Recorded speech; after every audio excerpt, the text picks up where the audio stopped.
Hello, everyone, and welcome to our very first Strategy Mob table discussion.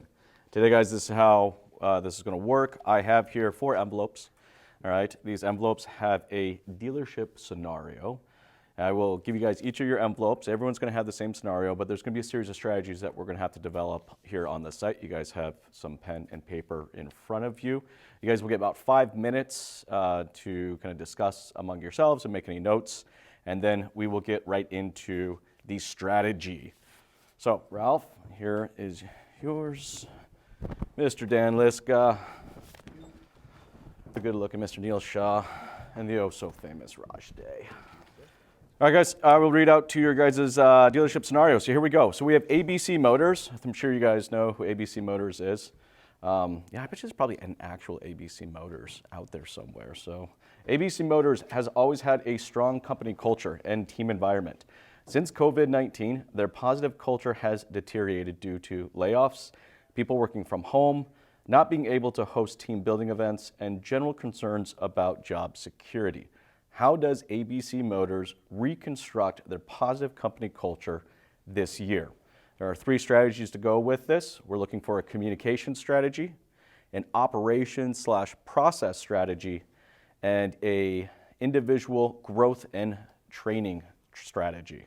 So guys, I'll give you guys about 5 minutes to make some notes. Feel free if you want to talk among yourselves, and then we'll get straight into today's conversation.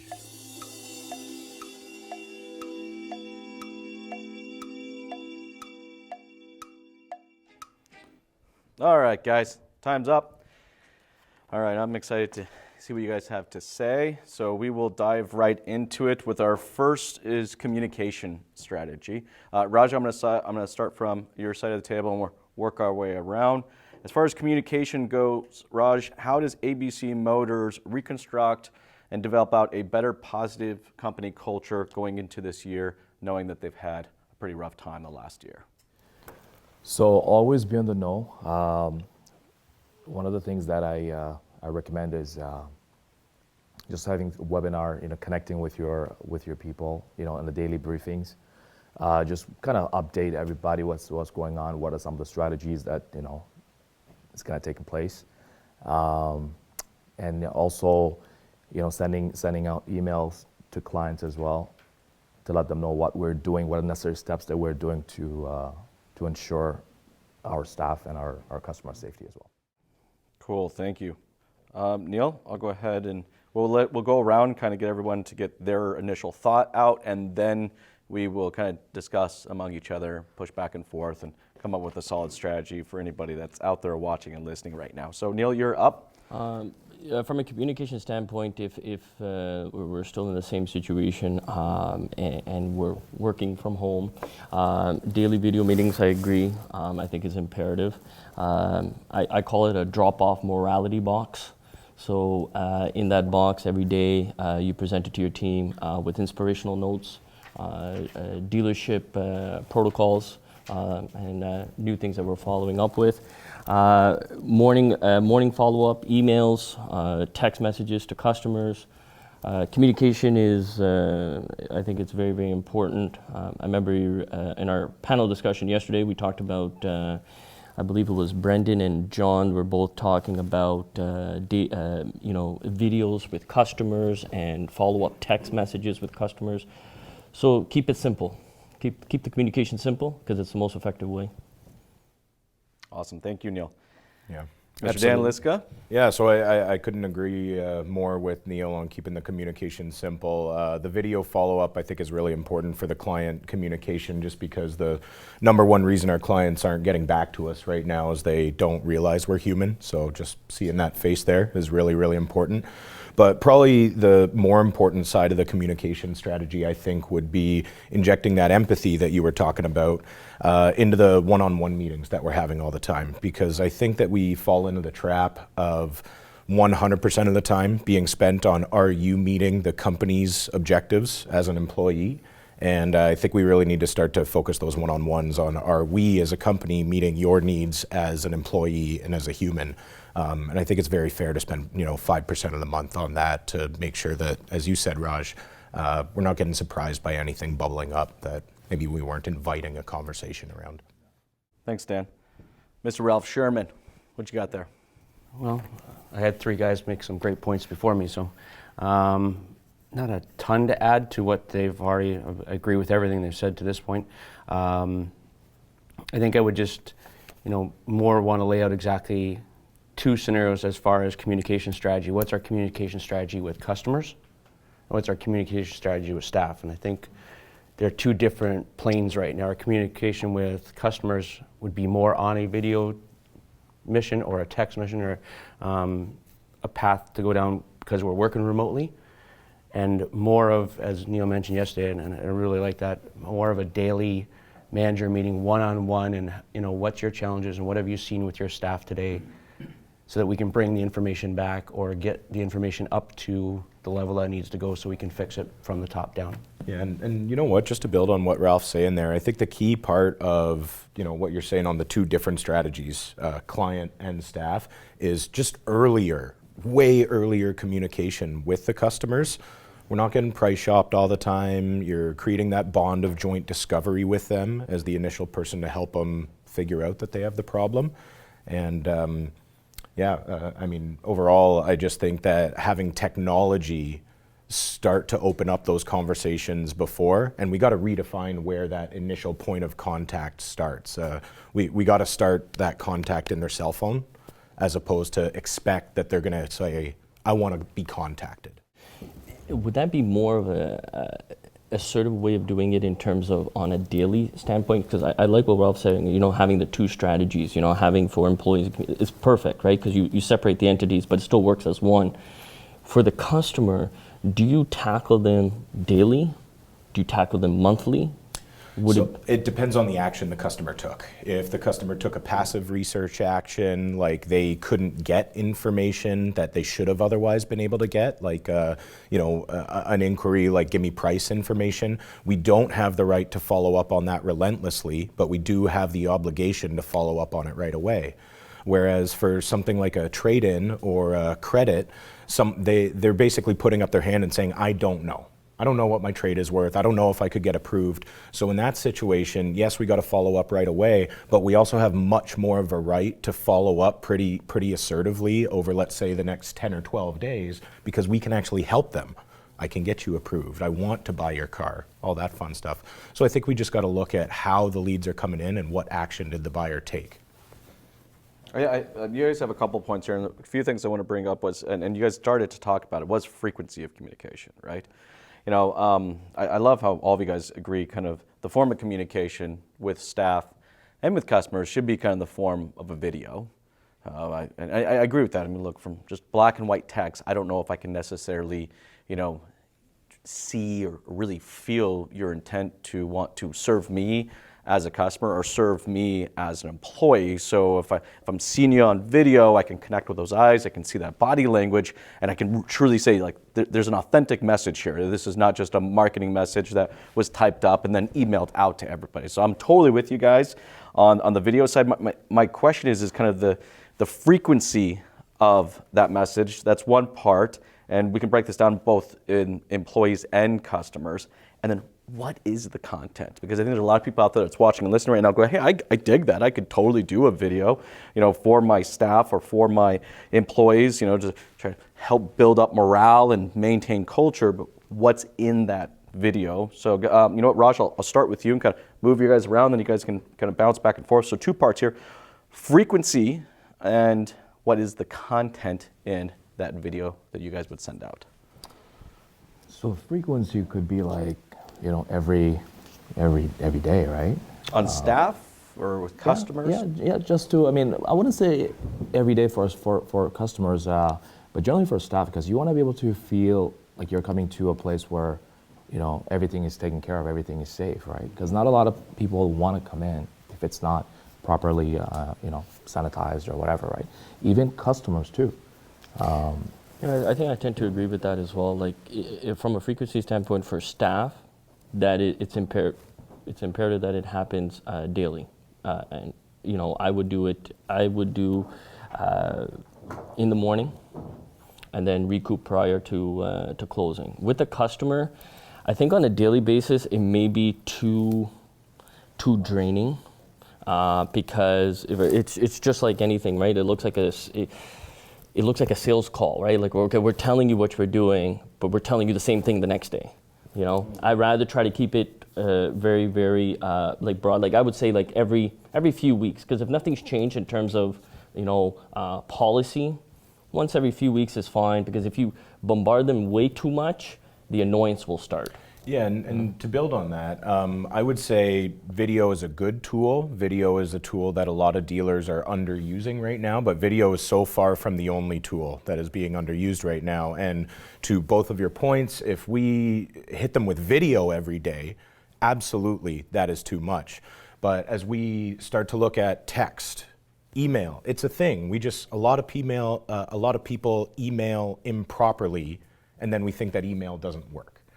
But if we start to look at the right objectives of our different communication activity types, so what's the purpose of a call? It's to have control. What's the purpose of an email? It's to give information. What's the purpose of a text? It's to receive a response. And what's the purpose of a video? We're getting a lot of goals out there. It's to show humanity and educate people. So point is, we absolutely can be communicating with customers every day. I think we need to be communicating with them every day, but it can't be a video every day. Otherwise, we're going to hit that annoyance. You know, I think we can. I got an idea. I had this in my head for a little while. I've talked to a few dealerships about it, and yet to find someone to execute on this. So if anybody out there watching, listen, executes on this, please call me. But I think our website is kind of our big touch point for our customers, right? And would it be really that difficult to upload a new video to the homepage of our site? 100%. And I'm almost kind of in my head thinking the staff comes in, all right, someone mentioned about sanitizing and getting the place ready, right? Like the lights come on, the staff comes in, we spray down the stuff, all right, we get the air guns ready, and then a manager comes out. It is February 2nd. I am the GM of ABC Motors. We're ready for you. That's it, like a one-liner, almost a one-liner you use every single day, but bam, that is the video that goes on to that homepage every single day. Do you think, how impactful do you think something like that? I'd love to say yes to that. I mean, I really would, but I mean, if we're talking about strategy and I'm putting myself in a dealer principal's shoes, there's got to be better bang for your buck. We talked about personalization at scale kind of thing, and I think that there's probably a way that we could achieve the same benefits of that daily video by not having to shoot a video every single day. If that makes sense. I think putting on a website and just showcasing what we do, what are some of the necessary steps that we can take for the customers to feel safe. Because if you feel safe, you're spending money. Yeah. Simple as that. Yeah, I totally agree. And I do definitely think there's an opportunity for daily videos, but it would probably be more on a personal one-to-one level as opposed to a one-to-many dealership front page of the dealership. Because that takes commitment too. Well, I see that, but I think that says a lot, though, right? I mean, look, like, holy crap! Did that guy just say today's date in that video? So, I mean, look, I'm talking about doing something from the phone. I'm not talking about doing a production piece along those lines. But I think someone out there that could do a daily video check-in, saying, "Hey, we're ready to serve you today. Well, come on in." I don't know. I'm trying to think time that it could take. Look, I think the first few times you do it, it's like riding a bike. It's going to suck. And, it might take you 30, 40 minutes to do the first one. But I think you can get to the point where it's like you're popping these things out in 2.5 minutes, 3.5 minutes when you walk into the dealership, right? I totally agree that you could make the content that quick. It's just if there's one thing I know about dealers, it's that you got to make the process simple and it's got to fit into their existing process and how they work at the dealership already kind of thing, So I totally agree. If it was just a matter of shooting that video, posting it on the social media account, like no big deal, we're 2.5 minutes. But the second we get into putting it on the front page of the homepage, we got to make sure the content's getting screened by the right people. We got to get it over to the web provider, make sure that it's done accurately and quickly. I mean, I could see a lot of dealers it being 1:30, 2 p.m. in the afternoon by the time they got their 9 a.m. video up. That's true. That's true. You also don't want to. You also have to be mindful of the bounce rate as well, too, right? Because you don't want people to just, there's a video just pops up, and then they leave the website. Yeah, and don't get me wrong, I don't mean to be devil's advocate. I think we're going for real good goals here. I just think that there's probably a more cost-effective, scalable way to achieve that goal without manually signing ourselves up for work every morning. To pick up on everybody's point, would it be beneficial if it wasn't the dealer principal or the owner, but the actual employees doing the video to show more effectiveness, the one-on-one? I think that will always have more effectiveness when you can show people in the trenches, when you can show voice of customer as opposed to a salesperson saying we're the best. That great fundamental, that's always true. And guys, look, at the end of the day, the goal here is to kind of reconstruct that culture, which plays both on the customer side and then, of course, on the staff side. So with the staff, then, all right, what is that daily check-in? What should that look like? I think there's probably a lot of managers or general managers, even owners, that are listening to that and agreeing that would be really cool. I should be doing a daily video check-in, with my staff. What is the content of that video? What would you guys say? Ralph, I'll start with you and I'll work my way around. Well, as I mentioned, ours is more of a face-to-face strategy. And it doesn't matter which dealership I walk into, it comes from the back of the dealership. It doesn't have to be an in-depth conversation. Sometimes it's just a presentation that, good morning, how are you? Is there anything I can do for you today? Most of the technicians are often working and living their normal life in the back shop other than wearing their masks in and out of the cars and stuff like that. Salespeople as they rotate through the day. It's just a matter, for most of the time, it's just getting out of your office and getting in front of the staff. And then I'm lucky enough that our HR controller, we divide and conquer, so upstairs staff, she basically sends, she runs through and I run the downstairs staff, and then when I run upstairs, we kind of flip roles. And what we find is what they won't tell mom, they might tell dad or vice versa. So I like that, it's a good one. But it's worked over the last 6 months for us, and we're just gonna, I think that for us, that's we only have about 80 employees between the two stores. So it's very manageable to say good morning or good night to 80 people. It's not that much time out of your day to communicate. Yeah. Dan, for yourself, what would you kind of add to that video message from ownership down? Yeah, well, I mean, the first thing I'd say is don't think that video has to be complicated. Like, it's as simple as calling your employee on FaceTime instead of the phone, just to have that same exact connection. But the biggest thing that I would say for the communication is how are we positively holding them accountable every day? And it could be accountable to anything. If you decide that, that daily video is your process, that's great. How do you hold them accountable to that? If you decide that your daily cadence is you have to make this many activities or put this many results on the board, just how do you hold them accountable? And beating people up is not the same as holding people accountable. It's a matter of when you get that daily cadence going with a rep, hey, what's your plan today? Great. Good luck with that. Do you need anything from me? Let's keep it positive so they have a great day. And they got to know that the same thing is coming next morning. And if they hit it, great. Let's hit it again. And if they don't hit it, great. You're still awesome. What can we do differently today? And that's so key. I mean, look, positivity has to be a big, big part of the message we're putting in here. I mean, look, if you're looking at this dealership's, scenario, look, there's layoffs that are going on, or maybe rolling layoffs in some cases. There hasn't been any team building events because it's just social distancing. No axe throwing or anything like that. Team building events going on here, and then it's overall job security. I can see this dealership. I know this dealership. In fact, I've been in this dealership before, where you talk to some of the sales team out there, they're seriously concerned. They don't know. I mean, they're looking outside and they have a quarter of what their normal inventory is. Are they going to have a job in the next few months? Neil, you mentioned something earlier I wanted to highlight because you went over it kind of quickly, but it sounded cool. It was something about a communication box? Or Morality box. A morality box. Can you please elaborate on that, because that sounds neat. Yeah, so a morality box is pretty much, it's like Pandora's box, right? So you have a little box, and in there you put inspirational quotes. It's like a safety blanket, that everything's going to be okay. This is our target for today, is based on this quote. The challenges for today will be the challenges for today. You talk about just making the employee feel in that box. You would have a few things like okay, here's a tea bag, here's here's a gift card for Tim Hortons for $5 for coffee. It changes the mindset, right? It gets them away from saying, oh my God, what's going on in today's world, and more of the fact that, wow, you've taken the time to put an inspirational quote, and that starts a conversation.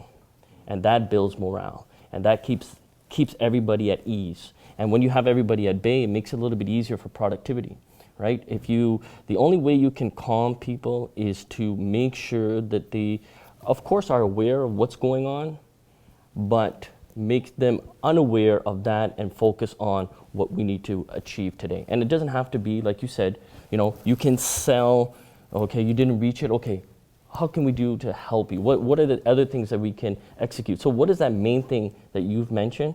It's the listening.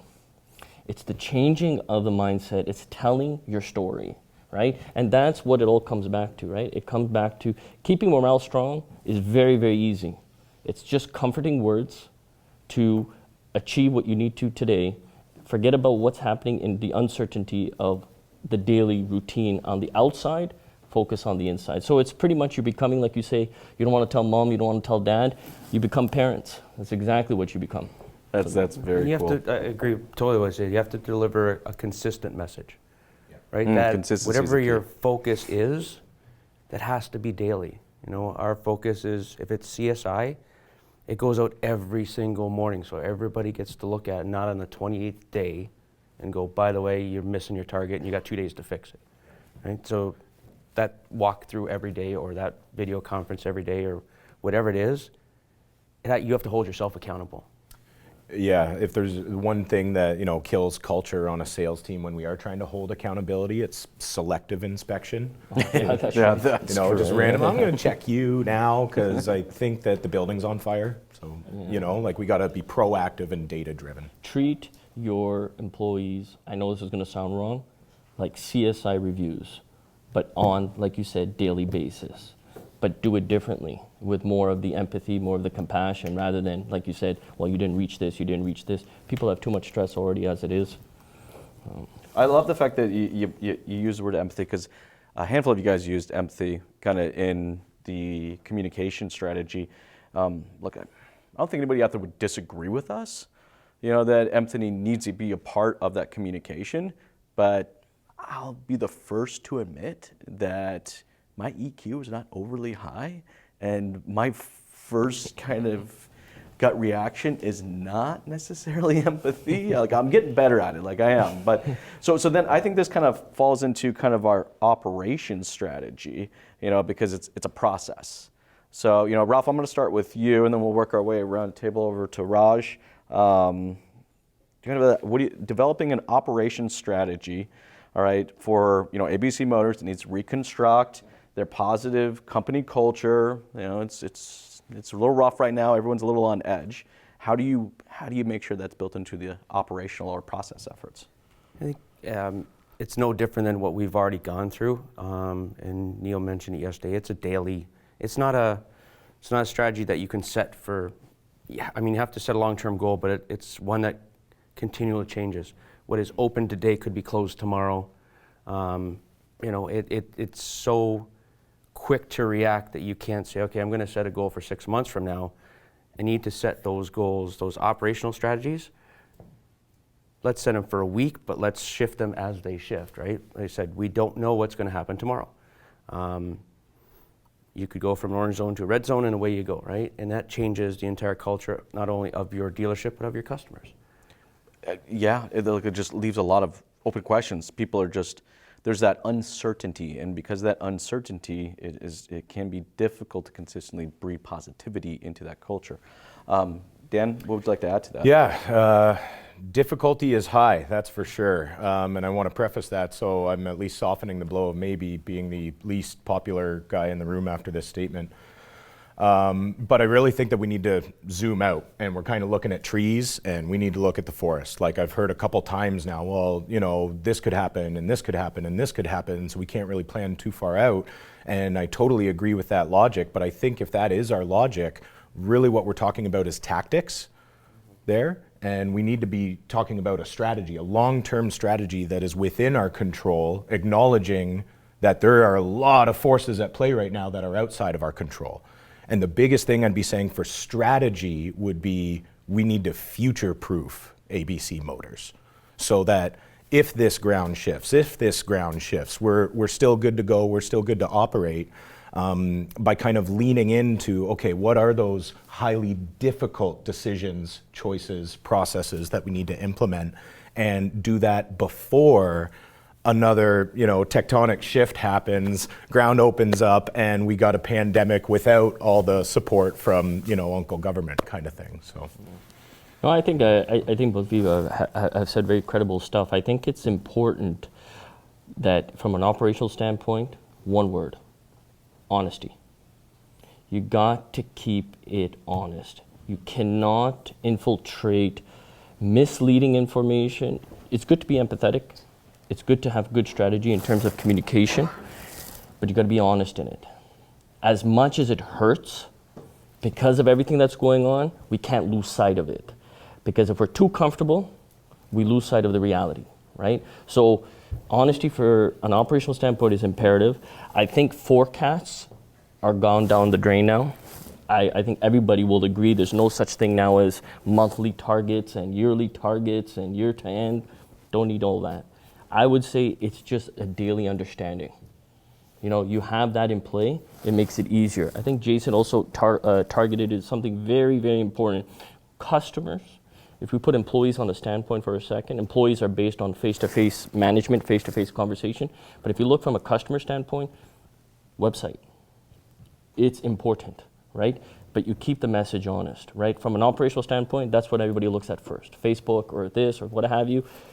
I think if you try to cut down the fat, but still leave a little bit on it so that it tells people that, okay, look, we have something in place. This is what we're going to do. Like you said, we can change in a split second, but these are the things that we're going to do today. It's tough. It's not going to be easy. And let's be honest, any decisions that we make for ABC Motors is never going to be easy. And not everybody's going to agree with us. But we have to strategize in terms of what could be best for now. So what we do today will be best for today. It won't be best for tomorrow. Tomorrow is another structure. Yeah, and that's where, I got to push back. We got to think about, if we're running ABC Motors, we got a lot of people to take care of. We got to think about today and tomorrow. We can't just think about tomorrow. We can't just think about today. It's got to be, and that I think is the challenge with COVID right now. Everyone is struggling to think of both a short-term, a strategy that works for both the short-term and the long-term, So what about same as we have a two-measure thing with employees and customers. What about an operation strategy that is two-tiered, right? There's going to be your top set that's going to be your long-term builders, and there's going to be, because without the employees' daily change and making sure that they feel safe and comfortable, they become part of the long-term plan without knowing what the long-term plan is. Yeah, and I think those two tiers are probably, strategy and tactics. And if the strategy might be future-proofing our business, and an example of that might be, we need to be able to desk a deal whether or not we're shut down or not. That's the strategy. And then the tactic might be, well, if we're able to do it in the showroom, like we're good to go as is, but are you able to desk a deal even if we're selling from home right now? If not, let's just take a look at it, And I think if we can get to the point where we can desk a deal at home, even if we're allowed to show up into the office, correct me if I'm wrong, we're good, right? Also flexibility to just have an open conversation with your staff as well to see if there's any other things that we can implement as a team, right? Because we rise as a team, we fall as a team as well. Yeah, one of the most important questions we got to just go out and ask the team right now. Where do we suck right now? We have to play each position. You got to play each position. You can't, and it agrees with everybody on this panel, is the fact that you have to play offense, but you have to play defense, but you got to protect the net as well, right? So it's not like, okay, you're going to do A, you're going to do B, you're going to do C. No, we got to do A, B, C all at once. Yeah, and to kind of pile onto what you were saying there about forecasts out the window, right? Forecasts out the window, yes, but goals, I don't know that we can throw goals out the window. I think we need to reshape how we look at goals and take it down from this like insurmountable, you got to hit this quarterly target, hit this monthly target, and look at how do teams win championships. They do it by defining a process, and show me a coach who's won the Stanley Cup that doesn't say, focus on the process and the results will come, right? And so if we create our goals around what we know the right daily process is, and hey, you know what, whatever results you get from that, we know you're trying your hardest, you know we got your back. You know, I think there's probably a positive way we can still have goals. I think fundamentally shifting the way that we sell, the way that we service, the way that we market, and being very open and team-based in the development of that can help increase the positivity of, of the operations. I'm finding right now that I think there's too many salespeople out there, or too many staff members in general that are just looking at the business that they work in and saying nothing's changing. It's like, I feel like there's a lot of dealerships out there that are just kind of holding their breath and waiting for something to get back to normal. But then I think the most proactive dealerships out there are going, no, this is just the way it is. All right, let's take the time, even if it is slow, or we don't have enough maybe inventory or whatever the situation is. All right, let's push our operational efforts forward.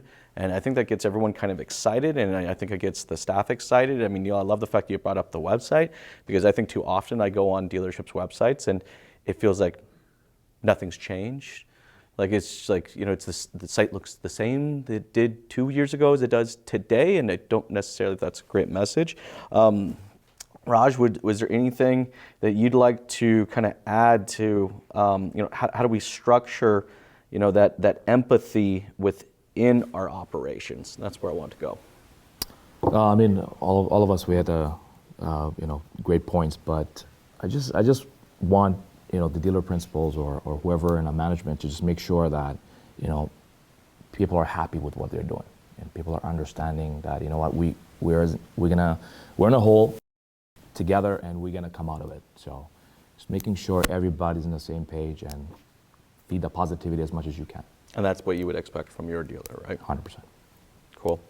Hey guys, I think that was, I think we added some great value to how ABC Motors can kind of, from an operations perspective, and everyone, I think we're all kind of in agreement here. It's to Dan's usage, the future proofing, kind of is the operational strategy that gets our customers excited, gets our staff excited, and can help bring that positive company culture back, because you actually feel like you're moving somewhere versus just standing still and holding your breath and just wishing hope for something to change or go back to normal, or a vaccine or whatever.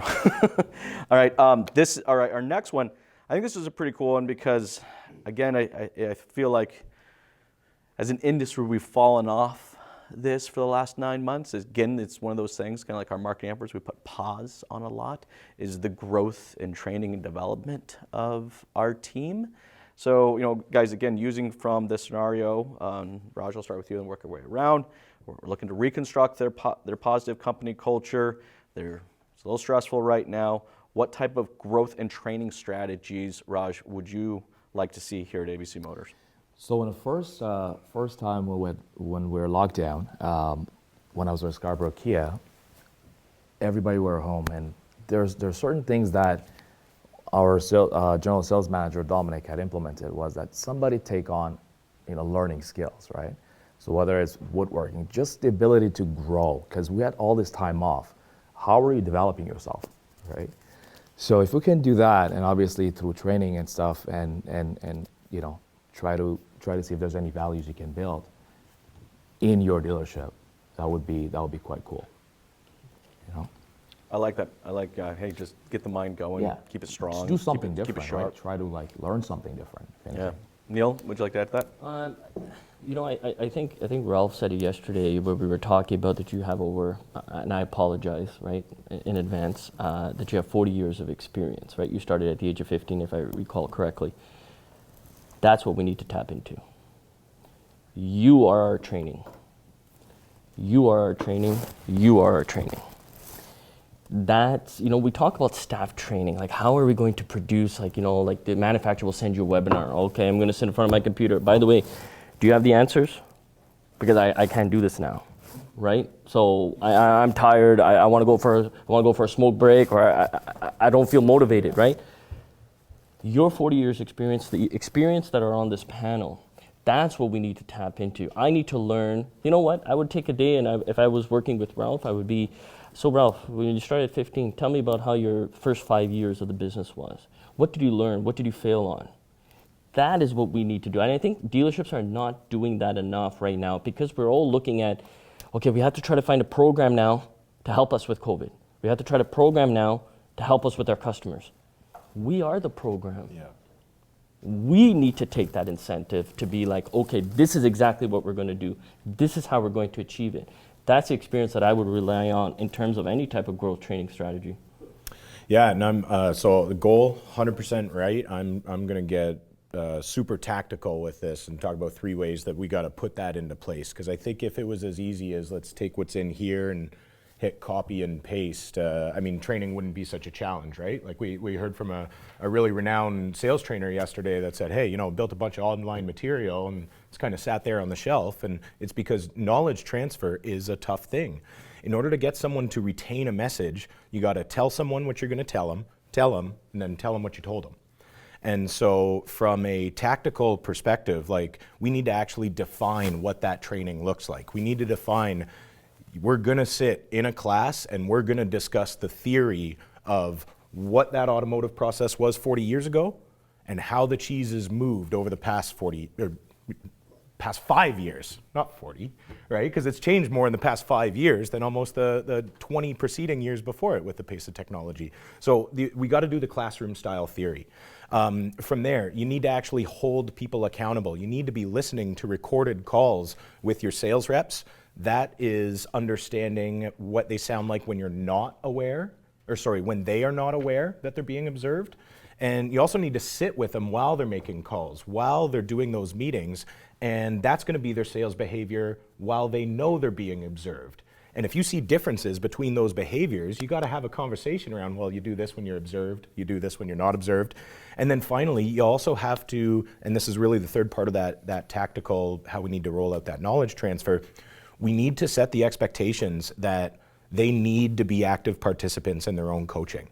So the expectation is you're going to bring me X calls that we can coach over this period of time, but I won't coach a call unless you've already marked it up, kind of thing. We need their participation.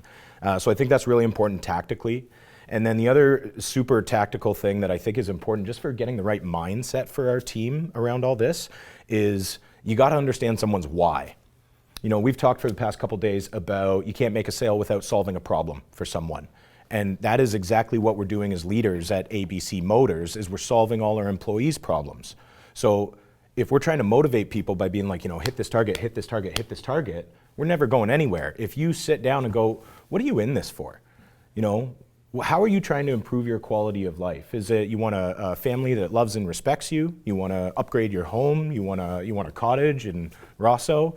Whatever it is, you need to be able to say, this daily bread goal done with consistency is what equals your cottage in Rosso. It's Find your purpose, basically. Yeah, it's got to be, we got to understand every one of our staff's why, and that is what we hold them accountable to and why we get them to focus on the process. Well, that creates that positivity, which clearly ABC Motors is struggling with right now, right? Again, it's kind of like what we were talking about earlier with the operations. It's giving direction. You know, I think too often with our training efforts in our industry, we train on the activities, you know, and we sometimes maybe, develop out the efforts, and very seldomly do we get to a coaching element, which I think has that what's the why, what's in it for you, and this is why we're asking you to continue to push a bit harder because that's what your why is. Ralph, what else would you like to add to that? I guess what I've been thinking about the most is, and we were talking just a few minutes ago about goals and forecasts and sales targets, but maybe we should shift to more of what our actual goal is then. What is our goal for training? What is our, and we know we've been talking about sales. It seems like we forgot we have parts and service that needs training too. Mm-hmm. And I think that's bringing the whole dealership in for training as opposed to, and let's face facts, I spent my entire life in the back. Watching that them go for training and watching them, and then it became them, the salespeople, they go for training. Not Frank's going for training or Bill. So I think when you develop a training strategy, you have to have it for everyone, right? Everyone to be involved. You want the team to move forward. The team just isn't in the front. The team is through the whole dealership. And that's where you got to set your goals. So what do you want out of your training? Do you want more productivity? Do you want, because if we're not selling cars in the front either, they're not fixing cars in the back, right? That's the reality. So Well, it's a really, they, really they good feel point. it too, right? They're not making their flat rate hours. So, and the advisors are, you know, hey, you're an advisor, there you go. You took the 4 online courses, you're good now, That's right. right? Certified. Yeah, we really got to define that That's right. success so Yeah. that the team doesn't feel like the net is moving around on them as they shoot. No, I think that's actually really cool, Ralph. I mean, I like that. I mean, you know, when we typically do training and development and coaching, we do focus on it on a per department level, but we have to, you know, continue to go back to, you know, what is the ultimate goal here is this positive company culture. And, you know, culture is not a department thing. It's an entire dealership thing. So actually, I want to elaborate a bit more on that. And Raj, will kind of start with you and we'll work our way kind of back to Ralph, because I think it's a great idea. Now, what does that look like? Let's say, okay, I just got this text message from my boss. We're going to be doing this dealership-wide, you know, kind of growth and training session, you know, as an entire dealership.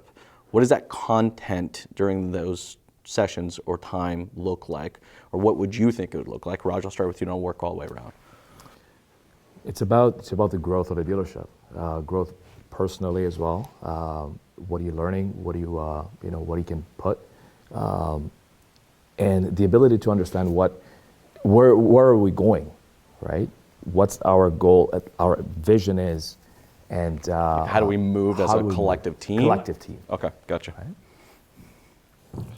Yeah, I think the content of it should be, once again, keeping it simple, right? And it should be of these are the achievements that we would like to go. This is where we think we could go. This is where we're going to fail, and this is how we're going to improve. I think if you categorize it like that, it makes the content a little bit easier, because then it tells the employee that it's not just pure positive. You need to have a positive culture. Undoubtedly, you need it. But you also have to have some form of the reality a little bit put into it so it balances it out, right? You give the comfort, you show what you can achieve, and you say, look, if we don't achieve this, this is how we're going to do it. Then the tactical aspects come in, which I 100% agree with you. I also feel, and Ralph, you brought up a very good point. You were absolutely right. Service and parts are pretty much forgotten. Even to the fact, Our dealership structure like islands or silos, right? like the detailers or the lot attendants. I mean, nobody spends the time to tell them, because we're so focused on management sales. But we don't realize that they're the ones that fuel us, right? And we need to fuel them. So if you keep telling the positive message with the honest message, with the reality message, and where we're going to improve upon failure, we'll be all right. Yeah, and I mean, if we're talking about content from my perspective, I kind of always come back to crawl, walk, run. And I think that we do need to talk about the ties that bind us between departments, because that sales and service problem isn't going anywhere. It is siloed, it is islands. We need to build bridges, not barriers, kind of thing. So the overall message that everyone needs to understand in the company is solve a problem. What's that life event? How are we talking to people? It's not, do you want to come in today or tomorrow? It's, can I help you with that? Hey, have I earned the right for you to come down here, kind of thing? Service advisor standing in front of you, you know, hey, do you mind if I ask, would this be helpful? Because the last 5 customers I spoke with that had that problem found this helpful, as opposed to, oh, it'll cost this much, I am a robot, blah, blah, blah. So that's kind of the common meeting that we need to have in order to set the cultural expectations that are going to permeate throughout everyone on the team. And then we need to split off into groups, because we can't think that just that culture and just that strategy is going to give them the tactical know-how to be able to execute right away. So we got to go team specific with the meetings after that, talk about those best practices, and it can't go in one ear, out the other, and then they've forgotten about 50% of it 4 days later. We need to give them things that they can touch and hold. I like that. Ralph, how would you kind of wrap that up, as far as the content that would go into the team, the entire dealership growth and training session? To be quite honest, I think it, like I said, and again, going back to my roots, worked at many dealerships where GMs or dealer principals weren't involved with the whole dealership. Their focus was, let's sell cars, let's move metal. Those guys take care of themselves. So as far as a training aspect goes, it has to start with your DP, your GM, being involved with everyone in your staff. Because once you get that, oh, they do care, or they did stop by, they're more willing to do the training portion. They're more willing to show you what they've done. And that's a lot of what humans are. Pat me on the back, that's all I need. So if you're going to develop a strategy, it starts with you being involved. And I think so many times we say, we're going to bring in Jason or somebody to train, and then we're not going to be involved. Yep. And then we're going to say, how was it when it was done, guys? Yep. And for me, that overall development strategy, yeah, it's a lot of time, and it's you have a lot of staff, but you have to be there. You have to show that's important to you, so it becomes important to them. And that's, if you want that focus, that's where you got to put it. For sure. I just want to add to that. Do you guys ever find that in your dealerships, and I'm talking from a generic standpoint, we talk about training, we talk about growth, we talk about positivity, but don't you find that sometimes the dealer principal or the GM would be like, okay, listen, you got 25 minutes to do what you need to do, and then we got to get back to work. Doesn't that lose some of that culture of saying like, okay, it's just one and done? Okay, listen, you got 25 minutes talking to me about everything you know, Dan, but I want to know exactly what you're talking about tactical in 25 minutes. Ralph, I need to know exactly the sales forecast for today in 25 minutes. And by the way, motivate everybody because we got customers coming in at 8:30. Raj, listen, we have a few appointments today. You got 14 minutes. I find that we time everything. I find that dealerships will always time, and that's where we lose the growth, and that's where the strategy is lost because there's no leadership then. It's just, you got 30 minutes, do your thing, and then you forget about it, right? The motivation is lost. You said it's very hard to do. Leadership is very, very tough. But the fact is, that is what, from a generic standpoint, that's what I see, right? And it's unmotivating to the employee. Customers don't see it, customers don't see it, but the employees see it. The employees are like, well, they just don't care. They just spent 30 minutes talking about this and then just yelled at us afterwards saying, get back to work. I think that's the symptom of what we see when, that's exactly what happens when, as Ralph said, the DP or the GM isn't leading from the front on it. If put it this way, the impression that I would get if I was a staff member looking at someone setting those training expectations is this does not matter, just go on your phone for 30 minutes while the training's going on and then go back to your desk, do whatever you were doing before the training. Yeah. Guys, I think we've done a great job helping out ABC Motors with this, and we reviewed their communication strategy, both at a staff level and a customer level. We're all in agreement of, video is the message because we can actually show, and we can show from our body language and our eyes and our tonality, our empathy. I love the fact that we're in a little bit of disagreements on the frequency of that. I think that's cool because I think everyone will find their medium out there, so that's awesome. On the operations side, I think we did a great job of kind of covering of like kind of how we kind of build empathy into our processes. And from an operations side, it's just always moving forward is the strategy to maintain the positive, culture or reconnect that positive culture. And then from the growth and training, I love the fact that, we've said, look, if we're going to try to help this dealership create a better culture, then it's creating the bridges between the departments and stop looking at training at a silo type level, which we do, is to really kind of how do we train the entire dealership. Guys, this has been a great session. Thank you so much for your guys' time. I really appreciate everybody out there that's watching and listening. This has been a lot of fun, guys. Thank you.